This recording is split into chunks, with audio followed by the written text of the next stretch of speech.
మన సోలార్ సిస్టంలోకి ఎక్కడి నుంచో ఒక పెద్ద అతిథి వచ్చింది. దాని పేరే 3i అట్లాస్. ఇది మన సోలార్ సిస్టంలో ఏర్పడింది కాదు, ఇది వేరే స్టార్ సిస్టమ్ నుంచి వచ్చిన నిజమైన ఇంటర్స్టెల్లార్ ఆబ్జెక్ట్. ఇప్పటి వరకు మనకు తెలిసిన వాటిల్లో ఇది 3వ ఇంటర్స్టెల్లార్ ఆబ్జెక్ట్. అందుకే దీన్ని once in a life time visitor అంటున్నారు. మరి ఈ తోకచుక్క గురించి ఎందుకంత హంగామా అంటే దీనిలో కొన్ని వింత లక్షణాలు కనిపిస్తున్నాయి. దీని కోర్ దాదాపు 5 కిలోమీటర్స్ వరకు ఉండొచ్చని అంచనా. కొంతమంది అయితే ఈ 3i అట్లాస్ బయటికి మామూలు కామెట్ లాగానే ఉన్నా కూడా నిజానికి ఇది ఏలియన్ ప్రోబ్ అయ్యుండొచ్చని అనుకుంటున్నారు. అయితే ఆస్ట్రోనామర్స్ మాత్రం ఇది నీరు విడిపోవడం వల్ల ఏర్పడే హైడ్రాక్సియల్ రేడియల్స్ నుంచి వచ్చే సహజ రేడియో కంటిన్యూమ్ ను గుర్తించి ఇది సహజమైన కామెంటే అని కన్ఫర్మ్ చేశారు. ఇంకో ఇంట్రెస్టింగ్ విషయం ఏంటంటే ఈ 3i అట్లాస్ మన మిల్కీవేలోని చాలా పాత స్టార్స్ నుంచి వచ్చినట్టుగా భావిస్తున్నారు. దీని వయసు దాదాపు 9.6 బిలియన్ ఇయర్స్ అయ్యుండొచ్చని అంచనా వేశారు. ఇది మన సోలార్ సిస్టంలో తిరిగే ఇతర వస్తువుల కంటే చాలా పాతది. ఇది డిసెంబర్ 2025లో భూమికి దగ్గరగా వస్తుంది. దీని గురించి మరింత లోతుగా తెలుసుకోవడానికి సైంటిస్టులు ఇంకా రీసెర్చ్ చేస్తున్నారు. ఈ అద్భుతమైన స్పేస్ మిస్టరీ గురించి ఇన్ డీటెయిల్ గా తెలుసుకోవాలంటే వీడియోని స్కిప్ చేయకుండా లాస్ట్ వరకు చూడండి. అసలు ఈ 3i అట్లాస్ ఎక్కడి నుంచి వచ్చిందో తెలుసా? అది మన సూర్యుడికి గురుత్వాకర్షణ శక్తితో బంధించబడలేదు. దాని ట్రెజెక్టరీని చూస్తే హైపర్బోలిక్ ఆకారంలో ఉంది. అంటే వేరే నక్షత్రం దగ్గర నుంచి వస్తూ మన సోలార్ సిస్టమ్ ను ఒకసారి చుట్టూ వెళ్తుంది, తిరిగి రాదు. ఇది ఎంత వేగంగా దూసుకొస్తుందో ఊహించండి. దీన్ని కనుక్కున్నప్పుడు దీని వేగం దాదాపు గంటకి 2,21,000 కిలోమీటర్లు. సూర్యుడి దగ్గరకు వచ్చినప్పుడు ఇది పెరిగి గంటకి 2,46,000 కిలోమీటర్ల వరకు దూసుకెళ్లింది. అంటే ఇది మన సోలార్ సిస్టమ్ లో రికార్డ్ అయిన ఆబ్జెక్ట్స్ లోనే అత్యంత వేగవంతమైనది. ఈ స్పీడ్ చూసి సైంటిస్టులు షాక్ అయ్యారు. మన సైంటిస్టులు ఎక్స్పెక్ట్ చేసిన దానికంటే ఇది చాలా ఫాస్ట్.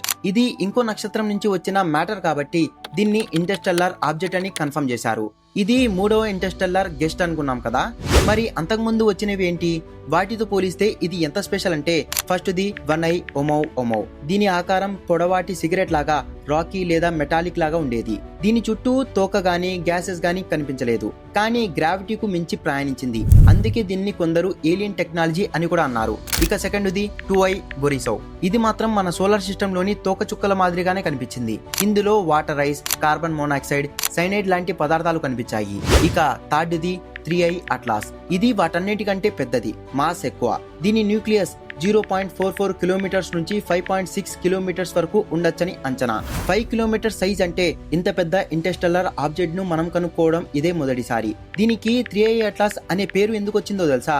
3i అంటే థర్డ్ ఇంటర్స్టెల్లార్ అని, అట్లాస్ అంటే దీన్ని కనుక్కున్న టెలిస్కోప్ పేరు, asteroid terrestrial impact last alert system. మరి ఈ గెస్ట్ ను ఎవరు కనుక్కున్నారంటే 2025 జూలై 1న చిలీలో ఉన్న NASA founded atlas survey telescope దీన్ని మొదటిసారిగా గుర్తించింది. ఇది దాదాపు సూర్యుడి నుంచి 670 మిలియన్ కిలోమీటర్స్ దూరంలో జూపిటర్ ఆర్బిట్ లో ఉన్నప్పుడు కనిపించింది.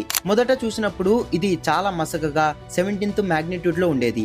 అంటే మామూలు కంటికి అస్సలు కనిపించదు. అయితే ఒక్క రోజులోనే దీని ఆర్బిట్ ను లెక్కించినప్పుడు అది మన సోలార్ సిస్టమ్ కు చెందని హైపర్బోలిక్ ట్రెజెక్టరీ అని తెలిసింది. అట్లాస్ అనే టెలిస్కోప్ నిజానికి ఆస్ట్రాయిడ్స్ నుంచి భూమిని రక్షించే ప్లానెటరీ డిఫెన్స్ నెట్వర్క్ లో భాగం. వాళ్ళు ఏదైనా ప్రమాదకరమైన ఆబ్జెక్ట్ ను వెతకాలని చూస్తే దొరికింది ఏకంగా వేరే నక్షత్రం నుంచి వచ్చిన తోకచుక్క. ఇది కేవలం 3వ ఇంటర్స్టెల్లార్ ఆబ్జెక్ట్ కావడం మాత్రమే కాదు, ఇది చాలా ప్రత్యేకమైనది. ఫస్ట్ ది దీని న్యూక్లియస్ సైజ్ 5.6 కిలోమీటర్స్ వరకు ఉంటుందని అంచనా. ఇది ఇంతకు ముందు వచ్చిన ఇంటర్స్టెల్లార్ ఆబ్జెక్ట్స్ లోకెల్లా చాలా పెద్దది. సెకండ్ ది ఈ కామెంట్ సుమారు 9.6 బిలియన్ ఇయర్స్ క్రితం ఏర్పడిందని అంచనా. అంటే ఇది దాదాపు గెలాక్టిక్ థిక్ డిస్క్ అనే పురాతనమైన ప్రాంతం నుంచి వచ్చింది. మూడవది ఇది సెకండ్ కు 58 కిలోమీటర్స్ వేగంతో మన సోలార్ సిస్టమ్ ను విడిచిపెట్టి వెళ్తుంది. ఇక ఫోర్త్ ది ఇది సన్ దగ్గరికి వచ్చినప్పుడు ఊహించని దానికంటే చాలా వేగంగా బ్రైట్ గా అయింది. ఈ బ్రైట్నెస్ రేట్ మన సోలార్ సిస్టమ్ లోని కామెంట్ల కంటే చాలా ఎక్కువ. ఈ అసాధారణమైన ప్రవర్తనే సైంటిస్టులను అయోమయంకి గురి చేసింది. ఇక మిస్టరీ మొదలైంది. సూర్యుడిని చేరుకునే సమయంలో ఈ కామెంట్ చేసిన మ్యాజిక్ చూసి సైంటిస్టులు షాక్ అయ్యారు. ఈ కామెంట్ రంగులు మార్చుకుంటుంది. మొదట కనుక్కున్నప్పుడు రెడ్ కలర్ లో కనిపించింది. తర్వాత సూర్యుడికి దగ్గరగా వెళ్లే కొద్దీ అందులో నుంచి విడుదలయ్యే కొత్త గ్యాసెస్ వల్ల గ్రీన్ కలర్ లోకి మారిపోయింది. కానీ 2025 అక్టోబర్ 29న అంటే సూర్యుడికి దగ్గరగా వెళ్లే సమయంలో అబ్జర్వేషన్స్ చూస్తే ఇది పూర్తిగా బ్లూ కలర్ లోకి మారిపోయింది.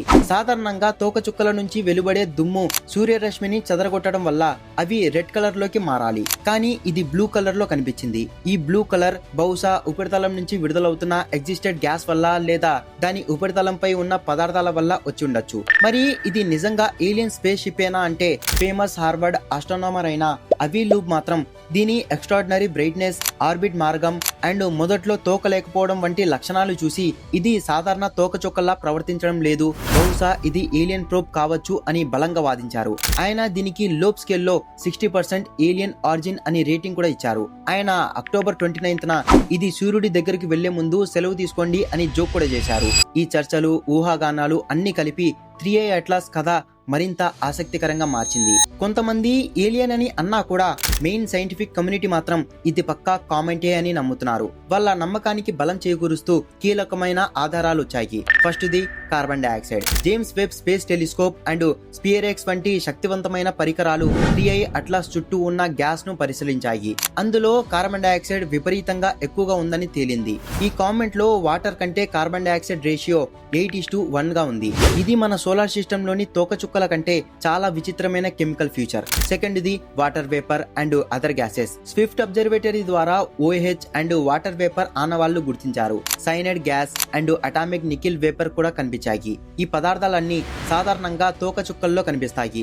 ఇక third the radio signal. 2025 November 10న సౌత్ ఆఫ్రికాలోని మీర్ క్యాట్ రేడియో టెలిస్కోప్ కి 3i అట్లాస్ నుంచి ఒక రేడియో కంటిన్యూయం సిగ్నల్ వచ్చింది. సైంటిస్టులు ఇది హైడ్రల్ రేడికల్స్ నుంచి వస్తున్న సహజమైన బ్యాక్గ్రౌండ్ ఎమిషన్ అని, అంటే సన్లైట్ కింద నీటి అణువులు విడిపోవడం వల్ల ఏర్పడిందని నిర్ధారించారు. ఈ డిటెక్షన్ ఏలియన్ ప్రోబ్ థియరీకి చాలా బలంగా సమాధానం చెప్పింది. ఇక ఫోర్త్ ది పాత తోక. నవంబర్ 10th నాటికి 3i అట్లాస్ కి 2 తోకలు స్పష్టంగా కనిపించాయి. ఒకటి స్మోకీ టెయిల్, మరొకటి యాంటీ టెయిల్. ఇది సూర్యుడి వైపుకు ఉంటుంది. ఇది కాకుండా దీనికి 4 or 5 జెట్స్ లేదా తోకలు ఏర్పడినట్లు నవంబర్ 8న ఫోటోలో కనిపించింది. ఈ ఆధారాలన్నీ చూస్తే 3i అట్లాస్ ఒక చాలా పురాతనమైన గెలాక్టిక్ కాస్మిక్ రేడియేషన్ తో కూడిన ఒక తోకచుక్క అని సైంటిస్టులు అభిప్రాయపడుతున్నారు. ఈ కామెట్ ఏలియన్ షిప్ కాకపోయినా మనకు ఏం ఉపయోగం అని మీరు అడగచ్చు. దీనివల్ల మన భూమి సేఫ్టీకు ఒక పెద్ద టెస్ట్ జరిగింది. ముందుగా మనకు ఈ కామెట్ వల్ల ఎలాంటి ప్రమాదం లేదు. ఇది భూమికి అతి దగ్గరగా వచ్చినా కూడా దాదాపు 270 మిలియన్ కిలోమీటర్స్ దూరంలో ఉంటుంది.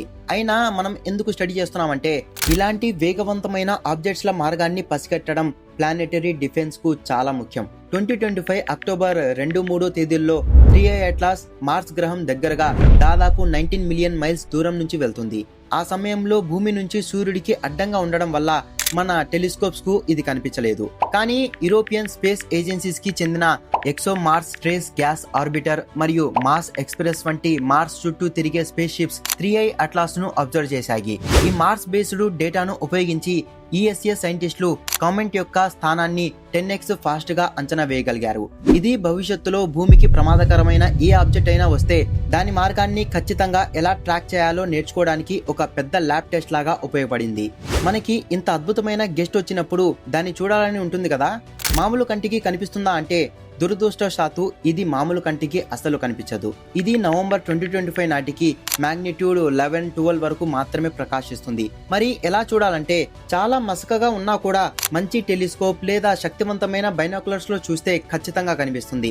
నవంబర్ మధ్య నుంచి చివరి వరకు ఇది సూర్యుడు వెనుక నుంచి తిరిగి బయటకు వచ్చింది. దీని తూర్పు ఆకాశంలో తెల్లవారుజామున చూడడానికి మంచి అవకాశం. ఈ కామెట్ భూమికి అత్యంత దగ్గరగా వచ్చేది 2025 డిసెంబర్ 19న. ఆ సమయంలో Hubble, James Webb space telescope దీనిని దగ్గరగా పరిశీలిస్తాయి. మీరు దాన్ని ట్రాక్ చేయాలంటే స్కై టునైట్ వంటి యాప్స్ లేదా NASA's I on the solar system అనే ఇంటరాక్టివ్ టూల్స్ ను ఉపయోగించుకోవచ్చు. ఎన్నో నిజాలు తెలిసిన ఈ 3i అట్లాస్ ఇంకా కొన్ని ప్రశ్నలకు సమాధానం ఇవ్వలేదు. ఫస్ట్ ది కామెంట్స్ లో వాటర్ ఐస్ కంటే కార్బన్ డైఆక్సైడ్ అంత ఎక్కువగా ఉండడం ఎందుకు? సెకండ్ ది ఇది సూర్యుడికి దగ్గరగా వచ్చిన తర్వాత మొదట్లో టెయిల్ కనిపించలేదు. సాధారణంగా అయితే 13% మెటీరియల్ కరిగిపోవాలి. ఇది కూడా కామెంట్ కాదనే అనుమానాలకు దారితీసింది. థర్డ్ది, ఇంత సాధారణంగా బ్లూ కలర్ లోకి మారడానికి ఖచ్చితమైన కారణం ఏమిటి? ఇక ఫోర్త్ది, ఈ కామెట్ గ్రావిటేషనల్ ఫోర్స్ అంచనాలకు కొద్దిగా డిఫరెంట్ గా ప్రయాణించింది.